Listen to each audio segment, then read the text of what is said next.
కాంతారా ఒక చిన్న కన్నడ ఫిల్మ్ లాగా స్టార్ట్ అయ్యి రీజనల్ బ్యారేజ్ అన్నిటిని దాటి మన ఇండియన్ సినిమాలో ఒక మాస్టర్ పీస్ అయింది. ఈ సినిమా చూసిన వాళ్ళందరి దగ్గర నుండి 4 రియాక్షన్స్ అయితే common: goose bumps, tears, silence and big round of applause for the creator Rishab Shetty. From normal audience to celebrities ఈ సినిమా చూసిన తర్వాత వాళ్ళ ఎక్స్పీరియన్స్ ని షేర్ చేసుకోకపోతే చచ్చిపోతామనే రేంజ్ లో రీల్స్ అండ్ పోస్టులు పెట్టారు. బికాస్ ఈ సినిమా ఇచ్చిన ఇంపాక్ట్ అలాంటిది. I'm still shaking. Hats off to you. Writing, directing, acting, action, brilliant. Cinema end అయ్యేసరికి థియేటర్లో కొంతమంది ఏడుస్తున్నారు, కొంతమంది అరుస్తున్నారు. But theatres got erupted with audience reactions. And ఈ సినిమా ఆఫ్టర్ ఎఫెక్ట్స్ వల్ల సోషల్ మీడియాలో కొంతమంది నానా షిట్ ఎందుకంటే హీరో యాక్టింగ్ క్లైమాక్స్ ఉంది. క్లైమాక్స్ 10 నిమిషాల కోసమే వచ్చా బోబిచ్చిన నా సినిమా. తెలుగు సినిమాలు కూడా లేవు ఇట్లా. క్లైమాక్స్ ఆ చివరి 15 నిమిషాల్లో ఏదో ఒక మ్యాజిక్ జరిగింది. ఆడియన్స్ ని సినిమా చూస్తున్నామనే రియాలిటీకి దూరంగా ఒక డీప్ ట్రాన్స్ లోకి తీసుకెళ్ళింది. అండ్ దాట్స్ వై ఈ సినిమా ఎండ్ అయినా కూడా ఆ షాక్ వాల్యూ ఆడియన్స్ బ్రెయిన్ నుండి పోవడానికి చాలా టైం పడుతుంది. బట్ అది మ్యాజిక్ కాదు. Camera, editing, sound, performance, symbolism, story and space ఇలాంటి ఎలిమెంట్స్ తో క్రియేట్ చేసిన ఒక well crafted idea. From every screen to screen play, from every frame to sound. ఈ వీడియో ఎండ్ అయ్యేసరికి మీకు కూడా క్లారిటీ వచ్చేస్తుంది. So try to watch the video till the end to get a complete over view. ఈ break down ని 3 parts కింద divide చేద్దాం: story analysis, theme analysis, cinematic craft and aesthetic language. Now coming to the story analysis, it's a cyclic structure. Kantara story typical 3 act structure లోనే ఉంటుంది. But ending మాత్రం మన Indian mythological stories like Ramayana and Mahabharata లాగా ఒక cycle లాగా end అవుతుంది. అంటే స్టోరీలో ఎండింగ్ పాయింట్ వచ్చేసి తర్వాత రాబోయే సైకిల్ కి స్టార్టింగ్ పాయింట్ లాగా. బికాస్ కాంతార వరల్డ్ అలానే ఉంటుంది. లైక్ పంజుర్లి దైవం, ఫారెస్ట్ ల్యాండ్ అవి పర్మనెంట్. బట్ అక్కడ పీపుల్ మాత్రం మారుతుంటారు, అది కూడా డిఫరెంట్ సైకిల్స్ లో. Which also metaphorically shares human versus nature relationship. Beginning of the movie చూసుకుంటే రాజు పంజుర్లి దైవం తన వెంట రావాలని చెప్పి ఫారెస్ట్ లో ఉన్న విలేజర్స్ ని అడిగినప్పుడు పంజుర్లి తన అరుపు వినిపించినంత వరకు ల్యాండ్ ని ఆ విలేజర్స్ కి ఇవ్వాలని చెప్పి చెప్తాడు. అండ్ ఆల్సో ఒక వార్నింగ్ కూడా ఇస్తాడు. లైక్ నా వెంట క్షేత్రపాలకుడు గులిగా కూడా వస్తాడు, ఒకవేళ నువ్వు మాట తప్పితే నేను క్షమించినా కూడా గులిగా మాత్రం వదలడు అని చెప్పి. బట్ రాజవంశంలో తరాలు మారే కొద్దీ వాళ్ళ వారసులు ఆ సీక్రెట్ ప్రామిస్ ని ఆర్ ఇచ్చిన మాటని దాటి ల్యాండ్ వాళ్ళ సొంతమని క్లెయిమ్ చేస్తారు. అండ్ ఫస్ట్ వారసుడు ఇలా చేసినప్పుడు పంజుర్లి మళ్ళీ వార్నింగ్ ఇస్తాడు. బట్ అది వినకుండా నువ్వు దేవుడువా లేక నర్తకుడువా అని క్వశ్చన్ చేస్తాడు. అండ్ దీనికి రిజల్ట్ గా తన ఎక్సిస్టెన్స్ ని ప్రూవ్ చేసుకోవడానికి పంజుర్లి అడవిలోకి వెళ్లి మాయమైపోతాడు. అండ్ దీనికి పనిష్మెంట్ లాగా ఆ రాజు కోర్టు మెట్ల మీద రక్తం కక్కుకొని కూడా చచ్చిపోతాడు. ఈ చైన్ ఆఫ్ ఈవెంట్స్ అన్ని కాంతార వరల్డ్ లోని రూల్స్ ని, రిచువల్స్ ని ఎస్టాబ్లిష్ చేయడమే కాకుండా ఫ్యూచర్ లో జరగబోయే ఈవెంట్స్ కి ఒక సెటప్ లాగా పనిచేస్తాయి. లైక్ తన తండ్రి అలా మాయమైపోవడం చూసిన శివ ఆ ట్రామా వల్ల మళ్ళీ దేవుడి దగ్గర కూడా వెళ్ళాడు. అండ్ ఆల్సో రాజు వంశంలో నెక్స్ట్ వారసుడు ఊరి వాళ్ళ మీద పగ పెంచుకుంటాడు. లైక్ ఏ రోజుకైనా ఆ ల్యాండ్ ని సొంతం చేసుకుంటా అని ప్రామిస్ చేసుకుంటాడు. ఇక్కడ ప్రెసెంట్ కాన్ఫ్లిక్ట్ ఏంటంటే దేవేంద్ర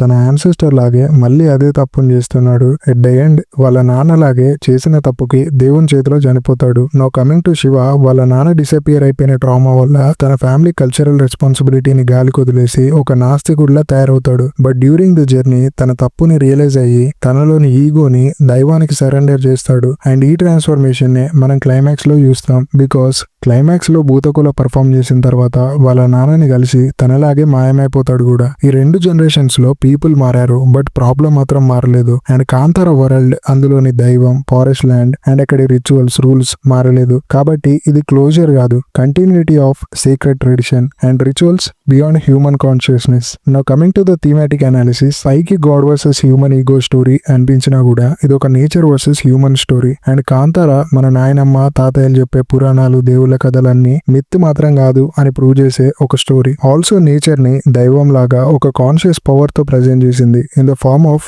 పంజుర్లి. 4 రోజులు ఇక్కడ ఉండడానికి వచ్చి ఒక మనిషి ఈ భూమి నా సొంతం అని ఓవర్ యాక్షన్ చేస్తే అక్కడి nature in the form of deities or క్షేత్రపాలకస్ ఈ ప్రాబ్లం లోకి ఎంటర్ అయ్యి అక్కడ జస్టిస్ ని ఒక ఈక్విలిబ్రియం స్టేజ్ లోకి తీసుకొస్తాయి. అలా ఎన్నిసార్లు తప్పు జరిగితే అన్ని సైకిల్స్ లో ఇదే రిజల్ట్ రిపీట్ అవుద్ది. Because as we all know nature అనేది పర్మనెంట్, దాని కాన్షియస్నెస్ దైవం లైక్ పంజుర్లి. అండ్ ఆ ప్లేస్ ని ప్రొటెక్ట్ చేసే ఒక guardian spirit Guliga. But humans కాదు. సో ఈగోతో వాటిని ఆఫెండ్ చేస్తే దూల తీరిపోద్ది. బికాస్ ఇక్కడ మన ట్రెడిషన్ అండ్ అందులోని rituals ancestral codes and law enforcement అనేది సీదా గాడ్ నుంచి ఆర్ ఇన్ అవే నేచర్ నుంచి. ఇదే main theme of the story. ఇక్కడతో స్టోరీ అండ్ థీమాటిక్ అనాలిసిస్ పక్కన పెడితే no coming to the magic, I mean cinematic craft and analysis. Cinematography. Kantara climax లో anamorphic distortion అనే టెక్నిక్ ని వాడారు, విచ్ ఈస్ అనమార్ఫిక్ లెన్స్ ని యూజ్ చేసి ఆ ఫ్రేమ్ ఎడ్జెస్ ని డిస్టార్టెడ్ గా ప్రెజెంట్ చేయడం. అండ్ దీని వల్ల మనం ఒక trance or sense of possession experience చేస్తున్నాం అనే ఫీలింగ్ వస్తుంది while watching visuals. Also hand held camera movements and tracking shots viewer attention ని అక్కడ జరుగుతున్న chaos and Shiva character inner state of mind కి క్లోజ్ గా పుల్ చేస్తాయి. అండ్ కెమెరా శివ మూమెంట్స్ ని, జెస్టర్స్ ని ఆర్బిటల్ గా తన చుట్టూ తిరుగుతూ చూపించడం వల్ల ఆ స్పేస్ కి బౌండరీస్ లేకుండా వీవర్ రియల్ టైమ్ లో అక్కడ ఉండి ఆ ఈవెంట్ ని ఎక్స్పీరియన్స్ చేస్తున్నాడు అనిపిస్తుంది. ఆల్సో పొజిషన్ లోనే డిజీనెస్ ని కూడా ఫీల్ అయ్యేలా చేస్తుంది. Now coming to the lighting, background లో natural fire and smoke visuals కి ఒక flickering and dynamic lighting look ఇస్తుంది. నీట్ పాలిష్డ్ కీ లైటింగ్ లా కాకుండా ఆ రిచువలిస్టిక్ పొజిషన్ ని కేఓస్ అండ్ ఇంటెన్సిటీతో రాగా చూపిస్తుంది. మీరు సరిగ్గా అబ్జర్వ్ చేస్తే ఆ క్లైమాక్స్ లో ప్లే అయ్యే పర్కషన్ బీట్ రిథమ్ కి తగ్గట్టుగా క్లైమాక్స్ ఎడిట్ మొత్తం ప్రోగ్రెస్ అవుతూ ఉంటుంది. Because Daivakola tone is driving the scene and tempo increase అయ్యే కొద్దీ కట్స్ కూడా పెరుగుతుంటాయి, క్రియేటింగ్ ఏ సెన్సారీ స్పైక్. ఆ రిచువల్ యాక్సలరేషన్ ని మిమిక్ చేస్తుంది ఈ ఎడిటింగ్. ఫస్ట్ స్లోగా స్టార్ట్ అవుతుంది, నెక్స్ట్ బిల్డప్, తర్వాత trance movements and then collapse అవుతుంది. ఈ ఫార్మాట్ లో ఉంటుంది ఎడిట్ మొత్తం.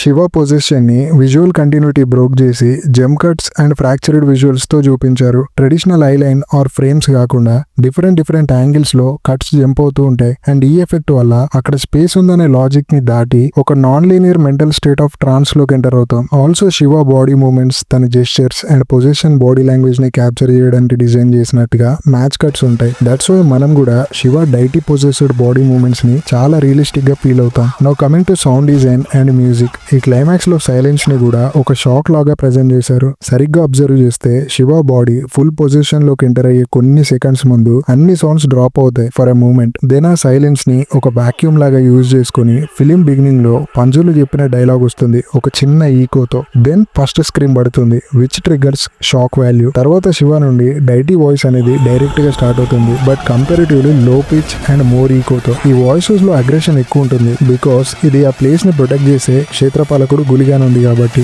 ఆల్సో మ్యూజిక్ ని ఒక లేయర్ డైజెటిక్ సౌండ్ లా ప్రెజెంట్ చేశారు. First breathing sounds or distant chanting sounds with solo drums ఇలా స్టార్ట్ అవుతుంది, బట్ రైజ్ అప్ అయ్యే కొద్దీ చెండా, నాదస్వరం ఇలా ఒక్కొక్క ఎలిమెంట్ యాడ్ అవుతూ ఉంటుంది మ్యూజిక్ లో. అండ్ ఆల్సో ఒక థ్రోట్ సింగింగ్ వోకల్ అనేది వీటి సౌండ్ ని ఎస్కలేట్ చేస్తుంది. మనం మెడిటేషన్ చేసేటప్పుడు ఓం అనే వర్డ్ క్రియేట్ చేసే ఒక వైబ్రేషన్ లాంటిది. Because of those vocals at the right moment it triggers a trance vibe. Because even visuals off చేసి విన్నా కూడా ఆ సోనిక్ పొజిషన్ ని ఇయర్స్ తో ఎక్స్పీరియన్స్ చేయొచ్చు, which is hypnotic and immersive at the same time. Now coming to the main element, performance. Rishab ఒక theatre background actor. తను real Bhutakola performances లాగే హైపర్ వెంటిలేషన్ అంటే long breath or gaspings and arm movements తో content express చేయడం and tensed face, tongue out expressions, ఈ gestures అన్నిటిని కూడా random గా కాకుండా రిచువలిస్టిక్ ఫార్మాట్ లో మిమిక్ చేశాడు. మోర్ దెన్ యాక్టింగ్, ఆ ట్రాన్స్ యొక్క ఎంబాడిమెంట్ ని తన పర్ఫార్మెన్స్ తో చూపించాడు. ఐస్ ని బ్లింక్ చేయకుండా బ్లాంక్ గా స్టేర్ లుక్స్ ఇవ్వడం అండ్ డీప్ వాయిస్ తో స్లో బాడీ మూమెంట్స్ తో కంటెంట్ ని ఎక్స్ప్రెస్ చేయడం. ఆల్సో ఈ భూతకుల పర్ఫార్మెన్స్ ఆర్ క్లైమాక్స్ పొజిషన్ లో